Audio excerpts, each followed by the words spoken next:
नाजरीन अस्सलाम वालेकुम वरहमतुल्लाहि वबरकातुह। आज का मौजू मोमिन का आईना है।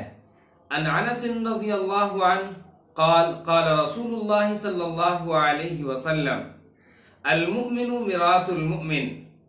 खादिम रसूल हजरत अनस रज़ी अल्लाहु अन्हु फरमाते हैं कि अल्लाह के रसूल सल्लल्लाहु अलैहि वसल्लम ने इरशाद फरमाया, मोमिन का आईना है। यह हदीस बड़ी ही मुख्तसर मगर बहुत ही जामे है। अल्लाह के रसूल सल्लल्लाहु अलैहि वसल्लम ने इस हदीस में एक मोमिन को दूसरे मोमिन के लिए आईने के मानिंद करार दिया है। अल्लाह के रसूल सल्लल्लाहु अलैहि वसल्लम ने इस हदीस में ये तालीम दी है कि मोमिन को तमाम मुमकिना उमूर में जहां तक हो दूसरे मोमिन की मुशाबियत इख्तियार करनी चाहिए।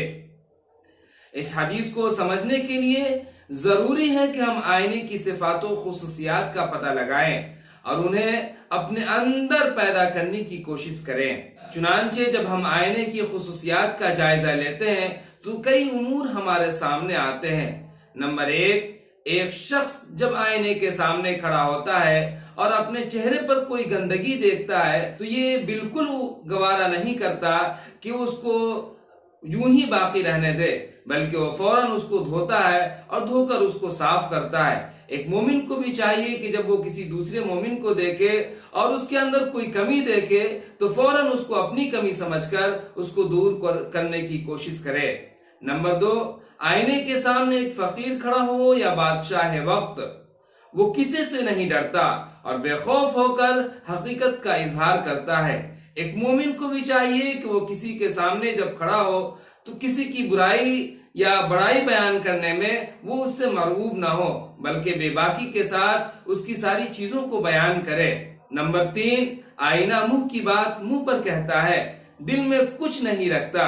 एक मोमिन को भी चाहिए कि जब वो किसी के बारे में कुछ कहे तो दिल में उसके लिए कुछ एक भी बात छुपा कर ना रखे, बल्कि मुंह की बात उसके मुंह पर बोले। नंबर 4, आईना उसी वक्त बोलता है जब आप उससे मुखातब होते हैं। अगर आप उससे मुखातब नहीं है तो बिला वजह आपसे गुफ्तगू नहीं करता। एक मोमिन को भी चाहिए कि जब उससे कोई मुखातब हो तभी वो उससे बात करे, बिला वजह अपना वक्त जाया ना करे। नंबर 5, आईना कभी झूठ नहीं बोलता। एक मोमिन को भी चाहिए कि वो कभी किसी मोमिन के ताल्लुक से झूठ ना बोले, बल्कि जब भी कहे सच्ची बात कहने की कोशिश करे। नंबर 6, आईना अच्छाइयां और बुराइयां दोनों बयान करता है। एक मोमिन को भी चाहिए कि जब वो किसी के बारे में बात करे तो दोनों पहलू को सामने रखे।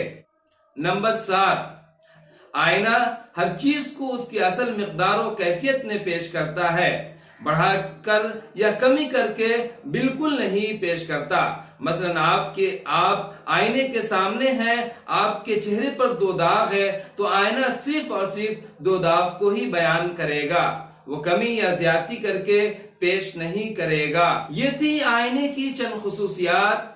फरमाने रसूल सल्लल्लाहु अलैहि वसल्लम के मुताबिक उनके तकाजे। अल्लाह रब्बुल आलमीन हम सब के अंदर आईने की सिफात वो खुसूसियात पैदा कर दे और एक मोमिन को दूसरे मोमिन के लिए आईने के मिसल बना दे। व आखिर दवाना अल्हम्दुलिल्लाहि रब्बिल आलमीन।